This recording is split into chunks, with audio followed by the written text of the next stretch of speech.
జూపల్లి కృష్ణారావు గారు ప్రస్తావించినటువంటి అన్ని విషయాలతో ఏకీభవిస్తూ నీళ్లు నిధులు నియామకాల కోసం మనం పోరాటం చేసి ప్రాణత్యాగాలకు సైతం లెక్క చేయకుండా సాధించుకున్నటువంటి తెలంగాణ రాష్ట్రంలో అధికారంలోకి వచ్చినటువంటి కేసీఆర్ కుటుంబం ఈ నీళ్ల పేరుతో నిధుల పేరుతో నియామకాల పేరుతో లక్షల కోట్లు దోపిడీ చేసినటువంటి తెలంగాణ రాష్ట్ర గజ దొంగలు కేసీఆర్ కుటుంబం. తెలంగాణ రాష్ట్రాన్ని అన్ని విధాలుగా దోచుకున్నటువంటి గజ దొంగలు కేసీఆర్ కొడుకు కేటీఆర్, కేసీఆర్ అల్లుడు హరీష్ రావు, కేసీఆర్ కూతురు కవితమ్మ, కేసీఆర్ కుటుంబం మొత్తం. నిధులు నియామకాల గురించి మళ్ళీ ప్రస్తావించుకుందాము. ఇవాళ నీళ్ల విషయానికి వస్తే ఇవాళ ప్రస్తుతం ఉన్నటువంటి రాజకీయ పరిస్థితులలో, రాష్ట్ర పరిస్థితులలో ముఖ్యమంత్రి రేవంత్ రెడ్డి గారి నేతృత్వంలో నడుస్తున్నటువంటి కాంగ్రెస్ ప్రభుత్వం సుపరిపాలన, ప్రజాపాలన అందిస్తూ ప్రజల మన్నలను పొందుతున్నటువంటి సందర్భంగా ఏదో ఒక నింద మోపాలనే ఉద్దేశంతో ఒకటి, రెండవది కేసీఆర్ తన అవినీతిని, తన అసమర్థతని కప్పిపుచ్చుకోనీకే ఇందాక జూపల్లి కృష్ణారావు గారు చెప్పినట్టుగా చోర్ ఉల్టా కోత్వాల్ కో డాంటా అన్నట్టుగా వ్యవహరించడం జరుగుతుంది. నేను రెండు విషయాలు చెప్పిన, అవినీతిని అసమర్థతని కప్పిపుచ్చుకోనికే మాపై నిరాధారమైనటువంటి నిందలు మోపుతున్నాడు. అవినీతి కాళేశ్వరం ప్రాజెక్టులో లక్షల కోట్ల అవినీతి చేసినటువంటి కేసీఆర్, ఇది నా మాటగా ఒక కాంగ్రెస్ పార్టీ వ్యక్తిగా కాదు, రీసెంట్గా జరిగినటువంటి మేడిగడ్డ పిల్లర్ల విషయంలో విజిలెన్స్ అండ్ ఎన్ఫోర్స్మెంట్ డైరెక్టరేట్ చాలా స్పష్టంగా కాళేశ్వరం ప్రాజెక్టులో అవినీతి జరిగింది, నాణ్యత లోపించింది అనేది చాలా స్పష్టంగా చెప్పడం జరిగింది.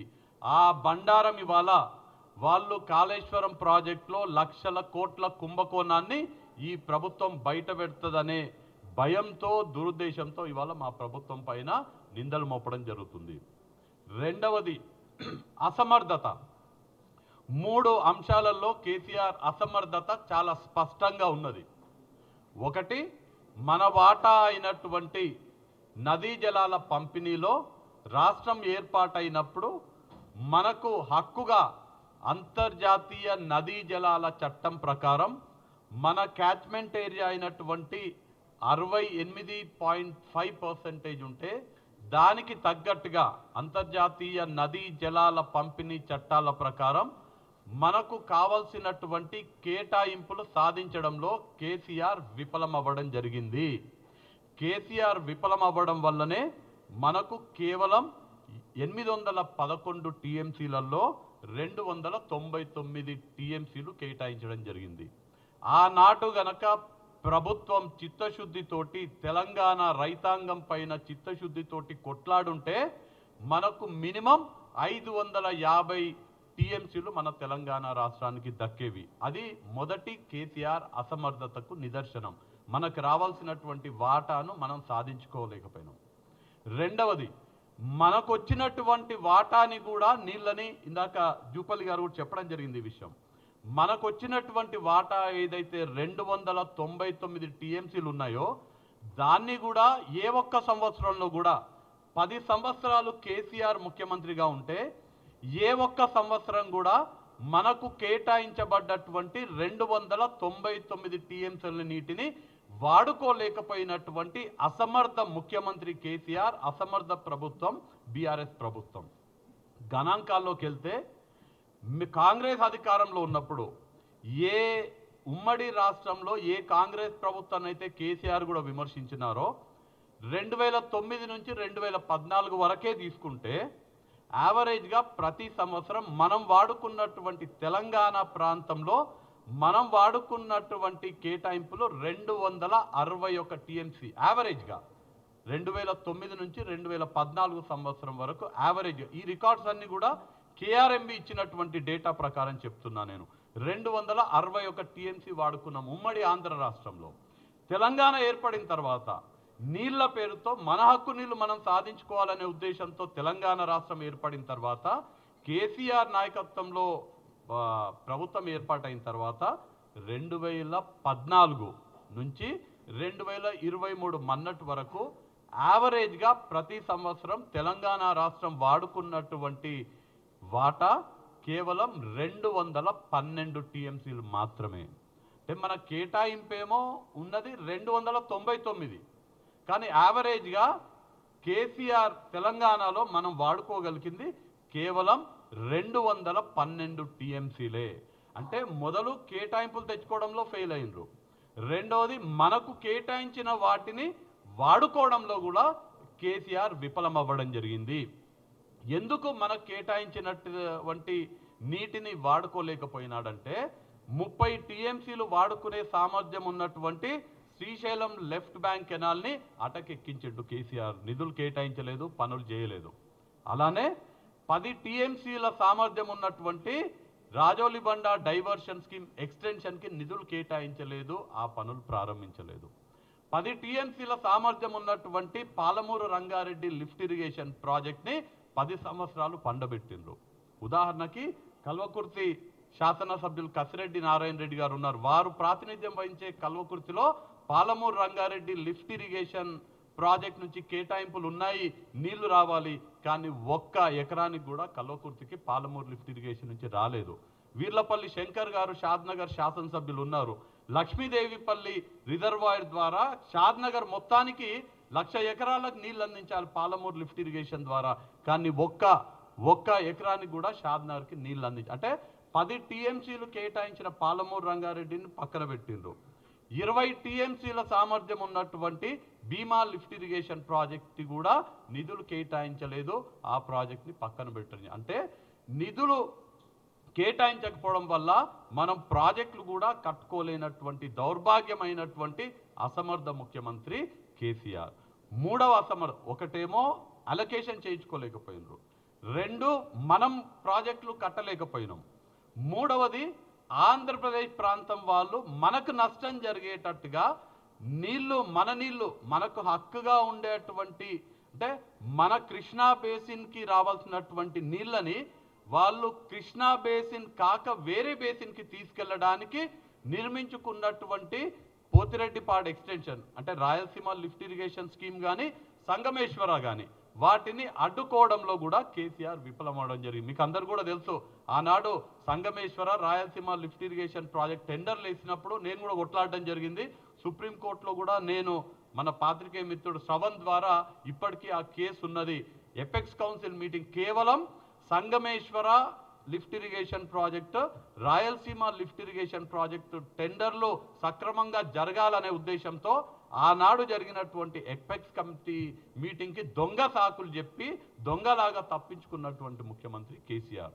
అంటే అవినీతి తప్పించుకోనికే, అసమర్థతని తప్పించుకోనికే ఇవాళ ఈ ప్రజాప్రభుత్వం పైన నిందలు వేయడం జరుగుతుంది. మొన్ననే ఎన్నికల్లో, అసెంబ్లీ ఎన్నికల్లో మీ పార్టీకి మీకు తెలంగాణ రాష్ట్ర ప్రజలు ఓటు ద్వారా సరైన బుద్ధి చెప్పిండ్రు. ఇప్పటికీ మీరు బుద్ధి తెచ్చుకోకపోతే రానున్న సమయంలో తెలంగాణ ప్రజలు తిరగబడి మీ తోలు తీస్తారని కేసీఆర్ని, వాళ్ళ కుటుంబ సభ్యులని, ఎవరైతే ఇవాళ ఈ అంశం పైన కాంగ్రెస్ ప్రభుత్వాన్ని, ప్రజాప్రభుత్వాన్ని విమర్శిస్తున్నారో వాళ్ళకి తెలంగాణ రాష్ట్ర ప్రజల తరపున, మరీ ముఖ్యంగా తెలంగాణ రాష్ట్ర రైతాంగం పక్షాన హెచ్చరిస్తున్నాము.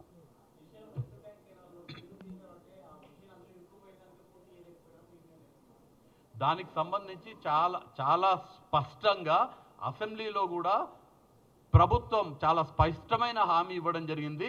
ఈ ప్రాజెక్టు పూర్తి చేసి మేము సంపూర్ణంగా ఆయకట్టుకి నీళ్ళు అందిస్తామని కేసీఆరే అసెంబ్లీ సాక్షిగా చెప్పినప్పుడు నేనున్నా ఏదేదైతే ప్రతి నియోజకవర్గంలో 1,00,000 ఎకరాలకి తగ్గకుండా సాగునీరు అందిస్తామని కేసీఆర్ నోటి ద్వారా చెప్పడమే కాకుండా వాళ్ళ మేనిఫెస్టోలో చెప్పడమే కాకుండా అసెంబ్లీ సాక్షిగా కూడా ఏ ప్రాజెక్ట్ ద్వారా ఎన్ని ఎకరాలకు నీళ్ళు ఇస్తారని చాలా స్పష్టంగా కేసీఆర్ చెప్పడం జరిగింది. ఇప్పుడు ఏ వాళ్ళు చెప్పినట్టుగా ఏ నియోజకవర్గంలో కూడా 1,00,000 ఎకరాలకు నీళ్ళు అందించలేదు. ఒకవేళ నిజంగానే వాళ్ళు అన్నట్టుగా మాటలకే చెప్తున్నారు. ఇవాళ కేసీఆర్ ఏం చెప్తాడు, ఆడ 2 మోటార్లు ఓపెన్ చేసి నేను పాలమూరు రంగారెడ్డి ప్రాజెక్ట్ని ప్రారంభించిన, పాలమూరు రంగారెడ్డి ప్రాజెక్టు 10 లక్షల ఎకరాలకు నీళ్ళు అందిస్తుంది, ప్రారంభించిన కదా 10 లక్షల ఎకరాలకు నీళ్ళు అందించే పాలమూరు రంగారెడ్డి ప్రాజెక్ట్ అయిపోయినట్టు అని చెప్తున్నాడు. ఇది మనల్ని మిమ్మల్ని మనందరినీ మోసం చేస్తున్నటువంటి కేసీఆర్. ఒకవేళ నిజంగానే వాళ్ళు అన్నట్టుగా ప్రాజెక్టులు కడితే 299 టీఎంసీల కేటాయింపు ఉంటే ప్రతి సంవత్సరము యావరేజ్గా 212 టీఎంసీలు ఎందుకు వాడుతున్నారు? అసలు మనకు కేటాయించినటువంటి నీళ్ళనే వాడలేకపోతున్నారు. ఏ ప్రాజెక్టులు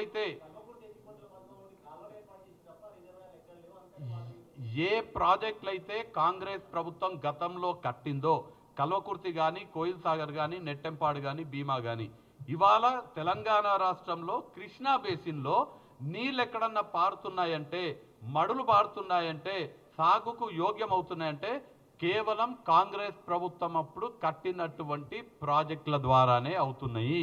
ఇంకా మళ్ళీ 2014లో కల్వకుర్తి విషయం కూడా 2014లో టీఆర్ఎస్ ప్రభుత్వం రాక కాంగ్రెస్ ప్రభుత్వం వస్తే ఆ రిజర్వాయర్లన్నీ పూర్తయ్యేది, కల్వకుర్తి మొత్తం కూడా పూర్తయ్యేది.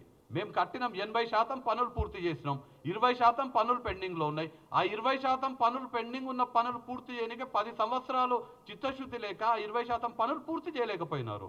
మేము ఎంతవరకు అయితే చేసినామో అంతవరకే ఉన్నాయి ఇవాళ ప్రాజెక్టులు, ఇవాళ కూడా అంతవరకే ఉన్నాయి.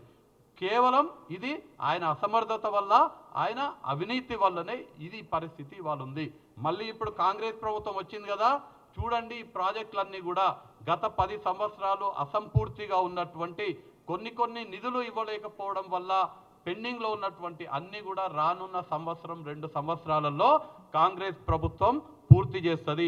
మరీ ముఖ్యంగా మహబూబ్నగర్ జిల్లాలో జూపల్లి కృష్ణారావు గారి ఆధ్వర్యంలో, తెలంగాణ రాష్ట్ర ముఖ్యమంత్రి రేవంత్ రెడ్డి గారి ఆధ్వర్యంలో 1 సంవత్సరంలో మీరు చూస్తారు తేడా. మొన్నటి వరకు మహబూబ్నగర్ జిల్లా ఏ విధంగా ఉంది అంటే మొత్తం రాష్ట్రంలో చూస్తారు, కానీ మేము మహబూబ్నగర్ శాసనసభ్యులు ఉన్నారు కాబట్టి మహబూబ్నగర్ స్పెసిఫిక్గా చెప్తున్నా. మహబూబ్నగర్ జిల్లాలో రానున్న సంవత్సరంలో మేము ఎన్ని ఎకరాలు అదనంగా సాగులో తీసుకొస్తామో, ఎంత తెలంగాణ కృష్ణా బేసిన్లో మనకు అలొకేషన్ అయినటువంటి నీళ్ళల్లో ఎన్ని మేము ఉపయోగించుకుంటామో మీరే చూడండి. మళ్ళీ సంవత్సరం తర్వాత మాట్లాడదాం ఆ విషయం పైన. Thank you.